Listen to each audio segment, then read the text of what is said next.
हजारों विभिन्न लोगों की हजारों विभिन्न इच्छाएं होती है। एक कहता है मैं एक कलाकार बनना चाहता हूँ और एक कहता है मैं डॉक्टर बनना चाहता हूँ। हम सभी के अंदर एक डिजायर होती है जीवन में कुछ करने की। हम अपने हाईएस्ट पोटेंशियल को अचीव करने के लिए केवल अपने अंदर की आवाज को सुनना चाहिए। लेकिन धीरे धीरे वक्त के साथ यह आवाज हमें ऊंचे पहाड़ों पर बुलाती है और हम इस पहाड़ को चढ़ने के विपरीत आसान रास्ता चुनते हैं। बचपन में गर्मी के दिनों में हम पूरा दिन घर पर रहते हैं। हम खिड़की से बाहर अपनी साइकिल देखकर तय करते हैं कि इन गर्मियों में हम साइकिल चलाना सीखेंगे। हमारी पहली कोशिश में हम गिरकर अपने घुटनों को चोट पहुंचा देते हैं। उस समय हम फेलियर के दर्द को महसूस करते हैं और हमारे मन में एक सवाल उठता है जो सभी बच्चों के मन में उठता है जब वे फेल हो जाते हैं।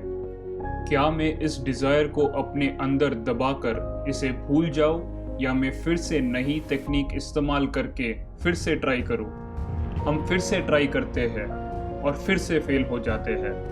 हर बार जब हम फेल होते हैं तो हमें एक और चोट लगती है। जब हमारे दोस्त और परिवार हमें फेल होते देखते हैं तो हमें शर्मिंदगी महसूस होती है। जब हमारे दोस्त पास से सफलता से साइकिल चलाते गुजरते हैं तब हम अपने आप को एक फेलियर के रूप में महसूस करते हैं। जिंदगी में कुछ सीखने के लिए और नया करने के लिए वक्त लगता है और यह धीमी गति में होता है। अक्सर इसमें दर्द भी शामिल होता है, लेकिन हमारे अंदर एक आग होती है। हर बार गिरने के बाद हम उठते हैं, हमारे घाव पर पट्टी लगाकर आगे बढ़ते हैं। हर बार जब हम साइकिल पर वापस बैठते हैं तब हमारा मनोबल बढ़ता है। ऐसे करते करते हम साइकिल चलाना सीखते हैं और एक अलग टाइप की फ्रीडम महसूस करते हैं। तेज हवा से हमारे बाल लहराते हैं, पहाड़ों से नीचे जाने का रोमांच अनुभव करते हैं, अपने दोस्तों को सवारी देते हैं, घर का सामान भी ला लेते हैं। यह एक अलग टाइप की फीलिंग होती है। अब हम दूसरा दृश्य देखते हैं। अगर हम पहली बार गिरकर हार मान लेते तो क्या होता? आइए हम कल्पना करते हैं कि अगर हम अपनी इच्छा को दबा देते तो क्या होता। हम अपनी साइकिल से गिरते और हमें चोट लगती है। हम शर्मिंदगी महसूस करते हैं। अपने लक्ष्य को पाने के बजाय हम घर जाते हैं, खुद से झूठ बोलते हैं, कहते हैं कि हमें साइकिल चलानी पसंद नहीं। लेकिन हम जब भी बाहर जाते हैं हम दूसरे बच्चों को अपनी साइकिल मज़े से चलाते हुए देखते हैं। वे हमें चुनौती देते हैं। हम खुद को समझाने के लिए फिर से झूठ बोलते हैं।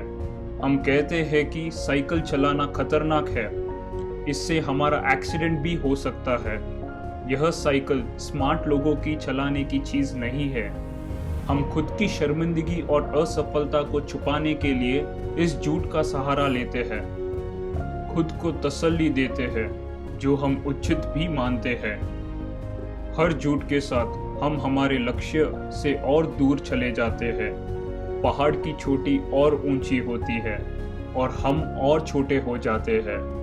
हम पहाड़ की ऊंचाई के डर और दर्द से चढ़ाई नहीं सीखते।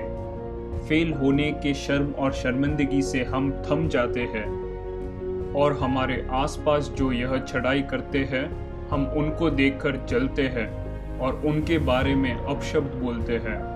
हम आनंद के कीमत पर डर, शर्म और दर्द से छुटकारा पाते हैं।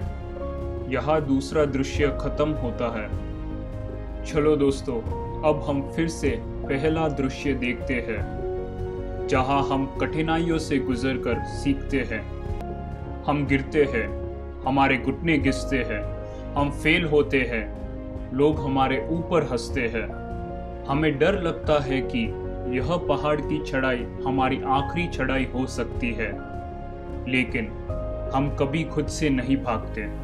हम जिंदगी में हर रोज नए पहाड़ों की चोटी पर पहुंचने का प्रयत्न करते हैं और काफी कुछ सीखते हैं। कभी कभी हम शुरुआत में बड़ी चोटी चुनते हैं, फिर सीखते हैं कि हमें छोटे पहाड़ों से अपनी चढ़ाई शुरू करनी चाहिए। हम चोटी तक पहुंचने के लिए अलग अलग रास्ते आजमाते हैं। जब दूसरे हम पर हंसते हैं तो हम उनके साथ हंसते हैं। जिंदगी की खतरनाक चट्टानों की चढ़ाइयों पर हम हमारे साथी और सहयोगी को ध्यान से चुनते हैं। हम ऐसे दोस्तों को चुनते हैं जो हमारे हाथों में हाथ रखकर हमें ऊपर की ओर खींचते हैं, ना कि उन लोगों को जो हमें नीचे खींचकर अपनी चढ़ाई और मुश्किल बनाते हैं। सही लोगों के साथ हम धीरे धीरे बड़े पहाड़ों की तरफ बढ़ते हैं। पहाड़ बड़े होते जाते हैं, उसके साथ खतरा भी बढ़ता है।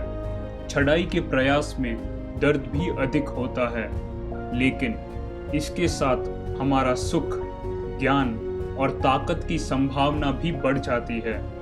और हम जो सीखते हैं हम दूसरों को भी सिखा सकते हैं। हम लोगों को उनके लक्ष्य तक पहुंचा सकते हैं। कठिनाइयों का सामना कर हम स्वयं मजबूत बनकर हम ऐसे इंसान बन जाते हैं जो दूसरों को मजबूत बना सकता है। जिंदगी में हमारा लक्ष्य का पहाड़ कभी छोटा नहीं होता और हमें ऐसे लक्ष्य नहीं चुनने चाहिए जो प्रतिदिन बदलते रहते हैं, पर उनको चुनना चाहिए जो हमारे डीएनए में हो, जो हमें सोने नहीं देता और हमारे अंदर के आग को पैदा करता है। हम खुद को बोलते हैं कि जब टाइम सही होगा तब हम चढ़ाई शुरू करेंगे या कल शुरू करेंगे, लेकिन वो दिन कभी नहीं आते। हम खतरों का सामना करते हैं। चढ़ाई के दौरान बहुत दर्द महसूस होता है। लोग हमें पागल समझकर ताना मारते हैं और पूछते हैं हम कहाँ जा रहे हैं। वे हमें किसी भी ऊंचे स्थान पर पहुंचने से रोकने की कोशिश करते हैं। वे अन्य पहाड़ों की ओर इशारा करते हैं जिस पर वे हमें चढ़ता देखना चाहते हैं, लेकिन केवल हम ही अपना रास्ता जानते हैं। इसीलिए हम बहादुरी के साथ आगे बढ़ते हैं। हम सावधानी से कदम उठाकर नए रास्तों का प्रयोग करके बुद्धिमानी से सीखते हैं। चोटी तक पहुंचने के लिए कई तरीके हैं। पहाड़ के ऊपर जाने के हर कदम पर हमें अच्छा लगता है और हमें एक सुंदर दृश्य दिखता है।